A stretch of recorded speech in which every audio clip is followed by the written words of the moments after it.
ఒకళ్ళు కపుల్ నా దగ్గరకు వచ్చారు. ఇంట్రెస్టింగ్ క్వశ్చన్ అడిగారు. స్పర్మ్ ని బట్టి కూడా ట్విన్స్ వచ్చే ఛాన్స్ ఉంటుందా మేడం అని అడిగారు. సో చాలా క్వశ్చన్స్ విన్నాను, కానీ ఈ క్వశ్చన్ వినేసరికి నేనే కొంచెం అవాక్ అయ్యాను అనమాట.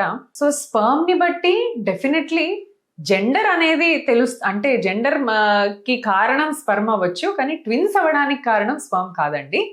సో ఇప్పుడు స్పర్మ్ లో కూడా ఎక్స్ స్పర్మ్ అని వై స్పర్మ్ అని 2 రకాల స్పర్మ్స్ ఉంటాయి. ఇఫ్ ఎక్స్ స్పర్మ్ ఎగ్ని కలిస్తే బేబీ గర్ల్ పుడుతుంది, వై స్పర్మ్ ఎగ్ని కలిస్తే బేబీ బాయ్ పుడతారనమాట. సో అది మనం తెలుసుకోలేము, కాకపోతే నేచర్లో ఇలా జరుగుతుంది. సో ఎక్స్ స్పర్మ్ వెళ్తే గర్ల్, వై స్పర్మ్ వెళ్తే boy. So it depends on the sperm, gender depend అవుతుంది. కానీ ట్విన్స్ పుడతారా లేదా ఆర్ ఆ లేడీకి ట్విన్స్ ఛాన్స్ ఉందా లేదా అనేది ఆవిడ రిలీజ్ చేసే నంబర్ ఆఫ్ ఎగ్స్ ని బట్టి తెలుస్తుంది అనమాట. So it is not the sperm but eggs which can tell you about whether you can have twins or not. So generally ఒక ఫీమేల్ మెన్స్ట్రువల్ సైకిల్ గురించి మాట్లాడితే సింగిల్ ఎగ్ సెలెక్ట్ అవుతుంది, అదే egg grow అవుతుంది and it will be released by around 14th or 15th day and then sperm meet అయినప్పుడు baby form అయిపోతుంది. But అదే ఆవిడకి 2 ఎగ్గులు విడుదలయ్యాయి అనుకోండి. So 2 eggs విడుదలైనప్పుడు so 2 sperms 2 different eggs ని ఫర్టిలైజ్ చేసే ఛాన్స్ ఉంటుంది. అప్పుడు 2 embryos ఫామ్ అవుతాయి. సో 2 embryos ఫామ్ అయినప్పుడు మీకు ట్విన్ ఛాన్స్ పాసిబిలిటీ ఉంటుంది అనమాట. సో ఈ 2 eggs నుంచి ట్విన్స్ ఫామ్ అయ్యాయి కాబట్టి ఇవి అన్ఐడెంటికల్ ట్విన్స్, అంటే 2 different embryos. వీళ్ళు సిమిలర్ గా ఉండరు, నాన్ ఐడెంటికల్ ట్విన్స్ వస్తారు. మరి ఐడెంటికల్ ట్విన్స్ ఎలా పుడతారు అంటే ఒక్కొక్కసారి ఒకే ఎగ్ ఒకే స్పర్మ్, కానీ ఆ ఎంబ్రియో అనేది డివైడ్ అవుతుంది. ఫామ్ అయిన సింగిల్ ఎంబ్రియోనే 2 embryos లాగా విడిపోయి 2 embryos లాగా తయారవుతుంది. So 1 dividing into 2 will give to identical twins.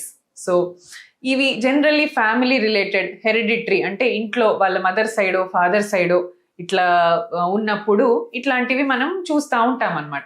So identical twins, non identical twins రెండు కూడా డివిజన్ కెపాసిటీని బట్టి, ఎంబ్రియో డివిజన్ కెపాసిటీని బట్టి లేదా నంబర్ ఆఫ్ ఎగ్స్ ఎన్ని విడుదల అవుతాయి ఆ సైకిల్లో దాన్ని బట్టి ట్విన్ ఛాన్సెస్ ఉంటుంది అనమాట. అండ్ ఐవీఎఫ్ ప్రెగ్నెన్సీ గురించి మాట్లాడితే మనం పెట్టటమే ఆ లేడీకి 2 embryos పెడతాం కాబట్టి twins chances are around 20 to 30% chance ఎక్కువ ఉంటుంది. సో పెట్టిన ప్రతి వాళ్ళకి ట్విన్స్ అవుతారా? 2 embryos పెట్టుకున్నాము నాకు ట్విన్సే అయిపోతారని కాదండి. మీకు 2 embryos పెట్టినా మీ ఛాన్స్ ఓన్లీ 30% మాత్రమే. ఎందుకంటే ఆ 2 embryos ఈక్వల్ గ్రేడింగ్లో ఉండాలి, ఈక్వల్ జెనెటిక్ పొటెన్షియల్ ఉండాలి and equal capacity of implantation ఉండాలి. అప్పుడు మాత్రమే ట్విన్స్ అవ్వగలుగుతారు. So even if it's an IVF pregnancy, the chance of conceiving twins is only 30%. So this is clear. And twin pregnancy లో అందరూ ఒక హ్యాపీగా ఫీల్ అవుతారు, అరే ట్విన్స్ ఒకటేసారి ఫ్యామిలీ కంప్లీట్ అయిపోద్ది అండ్ మంచిగా అందరికీ చెప్పుకోవడానికి బాగుంటుంది, సెలబ్రేట్ చేసుకోవచ్చు, గర్ల్ బాయ్ ఇద్దరు ఉంటారు లేదా ఇద్దరు గర్ల్స్ ఇద్దరు బాయ్స్ అని. But it has its own complications, its own disadvantages అండి. Twins is not always as happy as you think, because the problems will be double. మదర్కి ఉండాల్సిన హార్మోన్ డబుల్ హార్మోన్ రిలీజ్ అవుతుంది, బీటా హెచ్సిజీ అనే hormone, pregnancy hormone. So ఇది 2 babies నుంచి వస్తుంది కాబట్టి double the వాళ్ళకి సిమ్టమ్స్ ఎక్కువ ఉంటాయి, టూ మచ్ వామిటింగ్స్ ఉంటాయి, little bit of risk of abortion కొద్దిగా హై ఉంటుంది. అండ్ ఇంత హార్మోన్స్ ఎక్కువ ఉంటాయి కాబట్టి డయాబెటీస్ ఇన్ ద ప్రెగ్నెన్సీ రావచ్చు, hyper tension in the pregnancy అంటే ప్రెగ్నెన్సీలో బీపీ రావచ్చు, అండ్ యూట్రస్ నార్మల్గా పెరగకుండా ఓవర్గా డిస్టెండ్ అయిపోతుంది, ఓవర్గా ఎక్స్పాండ్ అవుతుంది కాబట్టి ప్రీమెచ్యూర్ డెలివరీ అవకాశాలు కొంచెం ఉండొచ్చు. అంటే 7th month బేబీస్ పుట్టటము అండ్ ఆ బేబీస్కి NICUలో అడ్మిట్ చేసి బాక్స్ ఇంక్యుబేటర్స్లో పెట్టి బేబీస్ని. సో ఈ రిస్క్స్ అన్నీ కూడా కొద్దిగా ట్విన్స్లో ఎక్కువే అనమాట. సో ట్విన్స్ అయితే కూడా monitoring is very important. So మదర్ని తరచుగా స్కాన్స్ పిలుచుకోవటము, 2 హార్ట్ బీట్స్ ఎలా ఉన్నాయి తెలుసుకోవటం, ఇవన్నీ ఇంపార్టెంట్. అండ్ ఒక్కొక్కసారి అన్ఫార్చునేట్గా ట్విన్స్లో ఒక బేబీ బతికుంటుంది, ఒక బేబీ చనిపోతుంది. సో 3-4 months మనం స్కాన్ చేసినప్పుడు ఒక బేబీ హార్ట్ బీట్ మంచిగా వినిపిస్తుంది, ఇంకో బేబీ హార్ట్ బీట్ చూస్తుంటే దొరకదు, సో హార్ట్ బీట్ ఆగిపోతుంది. ఇది ట్రిక్కీ సిచ్యువేషన్. ప్రెగ్నెన్సీ కంటిన్యూ అవుతుందా లేదా ఈ రెండోది కూడా మళ్ళీ చనిపోతుందా అని చాలా యాంగ్షియస్గా ఉంటారు అనమాట.